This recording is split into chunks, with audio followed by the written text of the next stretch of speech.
Congress senior నేత Rajya Sabha MP Renuka Chowdary parliament సమావేశాలకు ఒక కుక్క పిల్లతో రావడం తీవ్ర చర్చనీయాంశంగా మారింది. అంతటితో ఆగకుండా ఆమె చేసిన వ్యాఖ్యలు రాజకీయ దుమారం రేపాయి. కరవడానికి మనుషులు పార్లమెంట్ లోపలే ఉన్నారు అంటూ ఆమె చేసిన వ్యాఖ్యలపైన బీజేపీ తీవ్రస్థాయిలో మండిపడింది.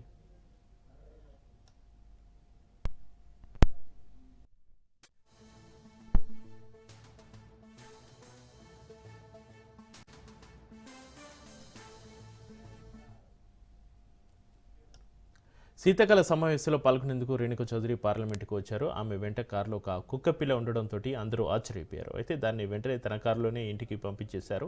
ఈ విషయంపై మీడియా ప్రశ్నించగా తాను పార్లమెంటుకు వస్తుండగా దారిలో ప్రమాదానికి గురయ్యేలా ఉన్న ఆ కుక్క పిల్లను చూసి కాపాడానని తెలిపారు. ఒక జీవి ప్రాణాన్ని కాపాడితే తప్పేటని పార్లమెంటుకు కుక్క పిల్లను తీసుకురావద్దని ఏమైనా చట్టం ఉందా అని ఆమె ప్రశ్నించారు.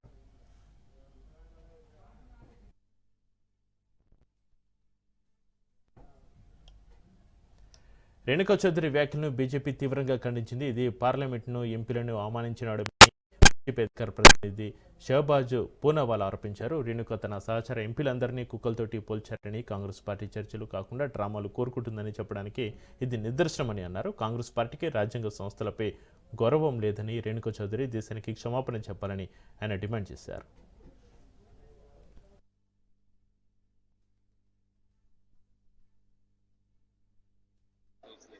जानवर को पसंद नहीं करती है ना सरकार। गूंगा जानवर गाड़ी में चले गए तो इनको क्या तकलीफ है?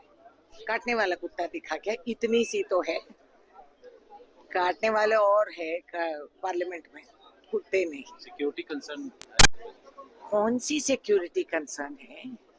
उसका भी पास बनता है। अच्छा बना दो, बाकी तो हम क्या बोले, बना दो पास उसका।